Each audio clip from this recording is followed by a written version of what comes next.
দুপুরের ভাত ঘুম যেই না একটু ধরেছিল, এদের ঠকঠকানির আওয়াজে আমার ঠিক ঘুমটা ভেঙে গেল। উঠেই দেখলাম জানালার পাশে বসে জানালার কাঁচে আওয়াজ দিচ্ছে। নমস্কার সবাইকে, আমি পৌশালী। পৌষ সানশাইনের আবারও নতুন একটা ব্লগে আপনাদের সবাইকে জানাই অনেক স্বাগত। আশা করি আপনারা যে যেখান থেকেই আমার ভিডিওটি দেখছেন সবাই খুব ভালো আছেন আর সুস্থ আছেন। এখন বাজে দুপুরবেলা প্রায় 3টে মতো। ঘুম তো ভেঙে গেল, ভাবলাম উঠে কাজবাজগুলো শুরু করে দেই।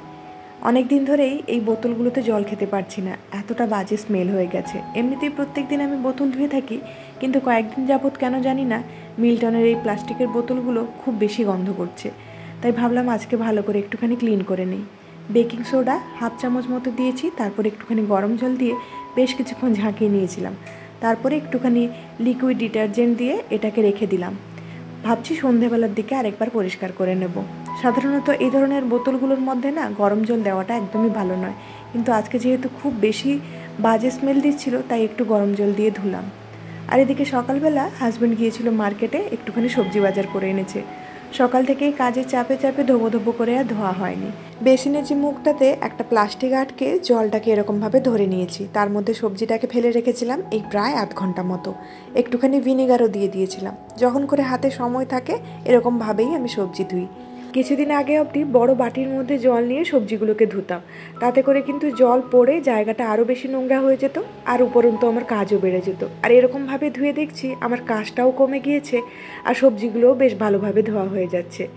এখন এগুলোকে শুকোতে দিয়েছি আর মেয়ে এখান থেকে একটা একটা করে টমেটো বের করছে। টমেটোগুলো কিছুতেই ওর কাছ থেকে নেওয়া যাবে না। অনেক কষ্ট করে ওকে একটুখানি ভুলিয়ে সবজিগুলোকে শুকোতে দিয়েছি। ভাবছি আজকে সারাটা দিন সবজিটা শুকোক, কালকে সকালবেলা একদম গুছিয়ে নেব। আর এদিকে সকালবেলা যে জামা কাপড়গুলো রোদে দিয়েছিলাম মোটামুটি একটু শুকিয়ে এসেছে। আজকে দেখছি একটুখানি রোদ্দুরও বেরিয়েছে। আর হাতে করে যে জামাগুলো কেচেছিলাম সেগুলো এখন এই রোদ্দুরে দিয়ে দিচ্ছি। আর এই কাজে কিন্তু আমার কন্যা আমাকে যথারীতি সাহায্য করছে। বালতি নিয়ে এখন চললো বাথরুমে। আমার মেয়ের এই ছোট্ট ছোট্ট সাহায্যগুলো দেখে আপনাদের মধ্যে অনেকেই আমাকে কমেন্ট করে জানান। তার মধ্যে অন্যতম একজন কাই দিদিভাই প্রত্যেকটা কাজ কিন্তু ভীষণ খুঁটিয়ে খুঁটিয়ে দেখে আর আমাকে দিদিভাই কমেন্টগুলো করে জানায়। আমার কমেন্টগুলো পড়ে যে কতটা ভালো লাগে তা হয়তো আপনাদেরকে বলে বোঝাতে পারবো না। এখন মেয়ে ছোটো আছে তাই হয়তো কাজ করছে, জানি না বড় হলে আমাকে কতটা সাহায্য করবে। সন্ধ্যে 6:30টায় আমি এখন সোজা চলে এসেছি কিচেনে। মেয়ের জন্য একটুখানি হোয়াইট সস পাস্তা বানাবো। আজকে ওকে আর দুধ দিচ্ছি না।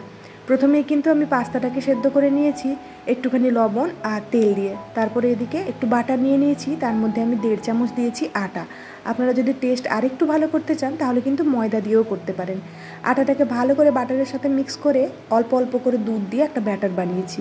মাঝে মধ্যে কিন্তু দুধ বেশি পড়ে গেলে এই আটাগুলো একটুখানি দলা দলা পাকিয়ে যায়। খুব ভালোভাবে এটাকে মিক্স করে নিতে হবে। তারপরে পরিমাণ মতো চিজ দিয়ে দিলাম, একটু লবণও দিয়েছিলাম পরিমাণ মতো। তারপরে একটুখানি চিলি ফ্লেক্স আর অরিগানো দিলাম। ভালো করে মাখো মাখো করে নিয়েছি, এরকম একটা সস তৈরি হয়েছে। তারপরে আমি সেদ্ধ করে রাখা পাস্তাটা দিয়ে দিলাম। এর আগের বারে তো মেয়েকে রেড সস পাস্তা খাইয়েছিলাম, ও কিন্তু ভীষণ পছন্দ করেছিল। আজকে প্রথমবারের জন্য ওকে হোয়াইট সস পাস্তাটা দিচ্ছি। রিসেন্টলি মেয়ে 2 বছরের পা দেওয়ার পরে ধীরে ধীরে এই ধরনের খাবারগুলো ওকে ইন্ট্রোডিউস করাচ্ছি। এর আগে কিন্তু এই ধরনের খাবার কখনোই ওকে খুব একটা দিতাম না। মাঝে মধ্যে হয়তো দিয়েছি, কিন্তু ও এতটাও বুঝতো না। এখন যতটা বুঝেছে, পাস্তাটা ওর এতটাই পছন্দ হয়েছে, এখন মাঝে মধ্যেই বিকেলে বলে যে পাস্তা খাবে বলে। পাস্তাটা দিয়ে এলাম ও আর ওর বাবা খাবে বলে। আর এদিকে কিন্তু বোতলটা আরেকবার পরিষ্কার করতে চলে এসেছি। মনে হচ্ছিল যেন বেকিং পাউডারে ঠিক একটা গন্ধ যাবে না, তাই একটু লবণ দিয়ে আরও কিছুক্ষণ ছেড়ে দিয়েছিলাম। তারপরে এরকম একটা ব্রাশ দিয়ে ভালো করে ঘষে ঘষে ধুয়ে নিয়েছি। আর সত্যি কথা বলতে কি, এইরকমভাবে ক্লিন করতে কিন্তু ওই বাজে গন্ধটা একদমই কেটে গিয়েছিল। তবে এই জায়গাটাতে গরম জল দেওয়াটা কতটা সেফ তা আমি জানি না। আপনারা যদি ঠান্ডা জল দিয়ে এরকম উপায়ে ধুয়ে থাকেন তাহলে অবশ্যই আমাকে জানাবেন কেমন রেজাল্ট পেয়েছেন। গুড মর্নিং সবাইকে। এখন বেজে গিয়েছে প্রায় সকাল 8টা মতো। একটু আগেই ঘুম থেকে উঠেছি, উঠে কিন্তু বাসি কাজকর্মগুলো সেরে নিয়েছি। তারপরে চিন্তাভাবনা করছিলাম যে সকালে কি ব্রেকফাস্ট বানানো যায়। অনেক চিন্তাভাবনা করে আজকে একটুখানি দই চিড়ে মাখিয়ে নিচ্ছি। আমাদের প্রত্যেকটা গৃহিণীদের কিন্তু এটা একটা অনেক বড় চিন্তা যে সকালে কি খাওয়া হবে, দুপুরে কি রান্না হবে বা রাতে কি রান্না হবে। তো এই চিন্তাটা আমাদের প্রত্যেকেরই হয়। রাতে ঘুমোতে যাওয়ার আগে আমরা সবাই ভাবি যে কাল সকালে উঠে কি করব। তো এই প্রবলেমটার সলিউশন কিন্তু আজকের ভিডিওতে আমি আপনাদের সাথে শেয়ার করব। তো আপনাদের সবার কাছে একটাই রিকোয়েস্ট, পুরো ভিডিওটা জুড়ে আমার সাথে থাকার চেষ্টা করবেন। আর আজকের ভিডিওটা আপনাদের কাছে কেমন লাগলো অবশ্যই জানাতে ভুলবেন না। আর এখনও অবধি যারা আমার এই ভিডিওটা দেখছেন তাতে সবাইকে জানাই অসংখ্য ধন্যবাদ। আপনাদের যদি ভিডিওর মধ্যে কোনো অংশ একটু হলেও ভালো লেগে থাকে তাহলে প্লিজ কমেন্ট করে জানাবেন। আর আপনারা যদি এরকম ধরনের লাইফস্টাইল ব্লগ দেখতে পছন্দ করেন তাহলে অবশ্যই চ্যানেলটিকে সাবস্ক্রাইব করে আমার পাশে থাকতে পারেন। আর এই তো আপনাদের সাথে কথা বলতে বলতে কিন্তু এদিকে আমি কিছু কাজও সেরে ফেললাম। বাড়ির ভেতরটা তো ঝাড়ু দিয়ে নিয়েছিলাম, বাড়ির বাইরটাকে ঝাড়ু দিয়ে গাছে একটুখানি জল স্প্রে করে দিলাম। আর কিছু পাতা দেখলাম হলুদ হয়ে গিয়েছে, সেগুলোকে কেটে দিচ্ছি। এই যে কয়েকটা দিন বর্ষা গেল তাতে করে তো রোদ পায়নি আমার এই গাছগুলো, অনেকগুলো গাছ দেখছি একটুখানি হলুদ হলুদ হয়ে গিয়েছে। তো খুব দুশ্চিন্তায় আছি গাছগুলোকে নিয়ে, কিভাবে গাছগুলোকে বাঁচাবো। আর এদিকে কিন্তু কিছু গাছ আমি প্রত্যেক সপ্তাহে এরকম করে থাকি, মানে পেছনের বারান্দা থেকে নিয়ে সামনে নিয়ে যাই, আবার সামনের থেকে নিয়ে পেছনে নিয়ে আসি। যখন যেরকম প্রয়োজন মনে হয় যে কোনো গাছের হয়তো বেশি রোদ্দুর লাগবে তখন আমি পেছনের থেকে নিয়ে এসে সামনে দিয়ে দিই। আমার এই সামনের বারান্দা কিন্তু পেছনের থেকে একটু বেশি রোদ্দুর পায়। আর গাছের পাতা যদি হলুদ হয়ে যায় সেটা কিন্তু সঙ্গে সঙ্গে আমি কেটে দেওয়ার চেষ্টা করি, তা না হলে কিন্তু সেই গাছটা আর বাড়তে পারে না। ওই হলুদ পাতার পেছনেই কিন্তু গাছের সমস্ত নিউট্রিশনগুলো চলে যায়। আর এদিকে স্নেক প্ল্যান্টটাকেও না আমি একটুখানি বেঁধে দিলাম, কারণ এদিক ওদিক ছড়িয়ে যাচ্ছিল। আর আমার মেয়ে তো ওই স্নেক প্ল্যান্টেরই হাইটে রয়েছে এখন, তো ওই দিনে দেখছিলাম একদম ওর চোখের কাছে চলে এসেছিলো, তো সেই ভয়ে কিন্তু আগে আমি মনে করে বেঁধে দিয়েছি। আর গাছের পাতাগুলো একটুখানি ভালো করে মুছে দিয়েছিলাম। আর এদিকে ফ্রিজের ভেতরে অনেক দিন ধরে এই আনারসটা পড়ে রয়েছে, ফ্রিজ খুললেই আনারসের গন্ধে চারিদিক মমো করছে, মানে একদম পেকে গিয়েছে বলা যেতে পারে। তাই আজকে দেরি না করে ভাবলাম কেটে নিই, যতটা খাওয়া হবে আর বাদ বাকিটা ফ্রিজের মধ্যে রেখে দেবো, কাল পরশু করে খেয়ে নেবো। কারণ এত বড় আনারস আমরা দুজনে তো একদমই খেতে পারবো না, আর মেয়ে তো এখন অবধি আনারস খাওয়া শেখেইনি।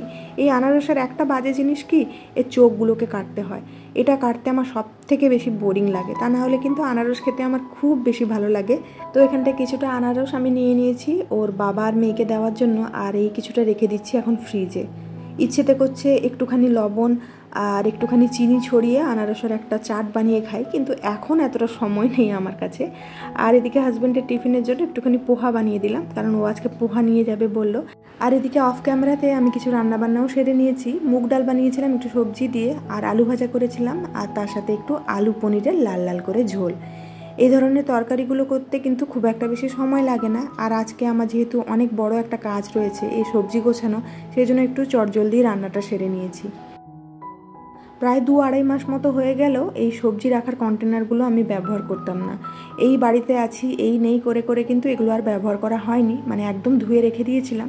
তো এখন ভাবছি বের করে নিই, কারণ এখন তো বাড়িতে থাকবোই। তাই আজ থেকে আগের মতো এর মধ্যে আমি সবজি স্টোর করে রাখবো। তো এগুলো তো ধোয়া ছিলই, একটু হালকা হাতে এগুলোকে মুছে নিয়েছি, আর এখন সবজিগুলোকে একে একে করে গুছিয়ে রাখছি। আপনারা যদি ওয়ার্কিং ওমেন হন বা ছোট বেবিদের মা হন তাহলে কিন্তু এই ধরনের সবজিকে কাটাকুটি করে একদম ফ্রিজের মধ্যে স্টোর করে রেখে দিতে পারেন, কিন্তু আমি অনেক সময় এই প্রবলেমটা ফেস করেছি। তাছাড়া সবজি কেটে রাখলেও নাকি শুনেছি তার পুষ্টিগুণ অনেকটাই নষ্ট হয়ে যায়। আগে কেটে রাখতাম, কিন্তু কিছু কিছু প্রবলেম ফেস করেছি বলে এখন খুব কম সবজি কেটে রাখি। কিন্তু আপনারা চাইলে কিন্তু কেটে একদম টিস্যু পেপারের মধ্যে মুড়ে রেখে দিতে পারেন, তা না হলে পরের দিন কি রান্না করবেন সেটা চিন্তা ভাবনা করে আগের দিন রাত্রেবেলাও কেটে রেখে দিতে পারেন। এটা আমার কাছে মনে হয় সব থেকে বেস্ট আইডিয়া। আর আপনি যেই অবস্থায় সবজি ফ্রিজে স্টোর করেন না কেন, এটা মাথায় রাখতে হবে সবজিগুলো যেন একদম শুকনো হয়। আমি এই জন্যই কালকে সারা রাত এখানটায় রেখে দিয়েছিলাম একটা টাওয়েলের ওপরে, যাতে সবজিগুলো একদম শুকিয়ে যায়। আর এইরকমভাবে সবজি রাখলে আমার এই সবজিগুলো মোটামুটি 1.5 সপ্তাহ মতো খুবই ভালোভাবে চলে যায়। তো এখানটায় কুমড়োটাকে কেটে রেখে দিলাম। আপনারা চাইলে কিন্তু কুমড়োর ওই ওপরে নরম অংশটা আর খোসাটা বাদ দিয়ে শুধুমাত্র কুমড়োটাকে স্টোর করে রাখতে পারেন। আর কিছু বিনস আর গাজরকে এরকম ছোট্ট ছোট্ট টুকরো করে কেটে রেখে দিয়েছি, যাতে কোনো সময় সবজি ডাল হোক বা চাউমিন হোক বা পোহা হোক, এই ধরনের জিনিসগুলো বানানোর সময় ইনস্ট্যান্ট কাটা সবজি আমি হাতের কাছে পেয়ে যেতে পারি। আর এদিকে বাঁধাকপিটাকেও 2 রকমভাবে কেটে নিয়েছি। একদম ছোট ছোট করে কেটেছি যাতে পকোড়াতে ব্যবহার করতে পারি, আর একটু বড় বড়ভাবে কেটেছি যাতে চাউমিনে ব্যবহার করতে পারি। এই যে মোটামুটি সমস্ত সবজি আমার গোছানো হয়ে গিয়েছে, এখন একে একে করে আমি ফ্রিজের মধ্যে রেখে দিচ্ছি এগুলোকে। সবজিগুলো গোছানোর আগে আপনারা যদি একটা মিল প্ল্যানিং করে রাখেন এরকমভাবে, তাহলে কিন্তু সবজি কাটাতে অনেক বেশি হেল্প হয়। তো এখানটায় আমি একটা রুটিন বানিয়ে নিয়েছি। তো আমি যখন আগে চাকরি করতাম, তার সাথে সংসার সামলাতাম, তখন কিন্তু এই জিনিসগুলো খুব ভালোভাবে ফলো করতাম। প্রত্যেক সপ্তাহে একটা সময় বের করে আমি এরকম একটা মিল প্ল্যানিং করে রাখতাম। তার সাথে কিন্তু আমি একটা ডায়েরিও মেনটেন করেছিলাম, যেখানটায় প্রত্যেকটা সবজি 3-4 রকমের পদ যেগুলো আমি রান্না করতে জানতাম সেগুলোও লিখে রেখেছিলাম, যাতে কখনও আমার কোনো রকম কনফিউশন না হয়। তো এই মুহূর্তে সেই ডায়েরিটা আমি কোথাও খুঁজে পাচ্ছি না, যদি কখনো খুঁজে পাই অবশ্যই আপনাদের সাথে শেয়ার করব। তো এখানটায় একদিকে আমি সমস্ত ডেগুলো লিখে নিয়েছি, মানে সোমবার, মঙ্গলবার, বুধবার, বৃহস্পতিবার থেকে একদম রবিবার অবধি। আর এদিকে আমি ব্রেকফাস্ট, ডিনার বা লাঞ্চ এইরকম ধরনের একটা কলাম বানিয়ে নিয়েছি।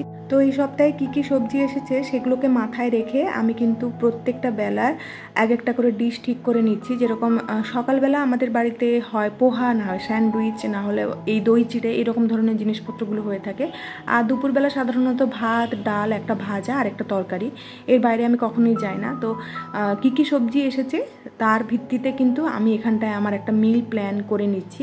এটা করা থাকলে কি হয়, আমার কিন্তু সকালবেলা উঠে এই চিন্তাটা করতে হয় না যে আজকে কী রান্না করব, বা আগের দিন রাত্রেবেলাও কিছু সবজি কাটাকুটি করে আমি রেখে দিতে পারি, বা কখনো কখনো হয়তো দুদিনের সবজিও আমি কেটে রেখে দিই। তো এই যে এখানটায় কিন্তু সাপ্তাহিক একটা মিল প্ল্যান আমার রেডি হয়ে গিয়েছে। তো এই উইকলি প্ল্যানিং ধরেই কিন্তু আমার এই সপ্তাহটা যাবে। বৃহস্পতিবার করে হাজব্যান্ড যেহেতু বাড়িতে থাকে, তাই একটুখানি ভালো খাবার রাখার চেষ্টা করেছি। আর সপ্তাহে 3 দিন এরকমভাবে রেখেছি যে দুপুরের একটা খাওয়ার যাতে আমি রাতে রুটির সাথে চালিয়ে দিতে পারি। তো এরকমভাবে করলে কিন্তু আমাদের কাজেও অনেকটা হেল্প হয়। আর আপনাদের সুবিধে মতো কিন্তু আপনারা চাইলে আগে এই রকম একটা প্ল্যানিং বানিয়ে তারপরে আপনারা বাজারে যেতে পারেন, কিন্তু তাতে করে আমার মনে হয় যে বাজারে গিয়ে হয়তো ওই ধরনের সবজিগুলো খোঁজ করতে একটুখানি সময় লেগে যায়। তো যাই হোক, আজকের ভিডিওতে কিছুটা অংশ আপনাদের সাথে শেয়ার করলাম। আর আজকের এই ভিডিওতে কোনো টিপস যদি আপনাদেরকে বলতে আমি ভুলে গিয়ে থাকি, তাহলে অবশ্যই আমি ডেসক্রিপশন বক্সে মেনশন করে দেবো। আর এই ভিডিওটা যদি আপনাদের কাছে একটু হলেও হেল্পফুল লাগে, তাহলে অবশ্যই কমেন্ট করে জানাবেন। আর আজকের ভিডিওতে আপনাদের কারুর নামগুলো নিতে পারলাম না, তার জন্য সত্যি আমি অনেক দুঃখিত। কালকের ভিডিওতে অবশ্যই সবার নাম একসাথে নিয়ে নেব। তাহলে আজকের মতো আপনাদের থেকে এখানেই আমি বিদায় নিচ্ছি। খুব শিগগিরই দেখা হচ্ছে নেক্সট আরেকটি ব্লগে। ততক্ষণের জন্য সবাই খুব ভালো থাকবেন, সবাইকে খুব ভালো রাখবেন আর নিজের যত্ন রাখবেন। টাটা। ঘোরাও ঘোরাও, গাড়িটা ঘোরাও, আমার দিকে এসো, স্টিয়ারিংটা ঘোরাও, এরকম করো, এরকম।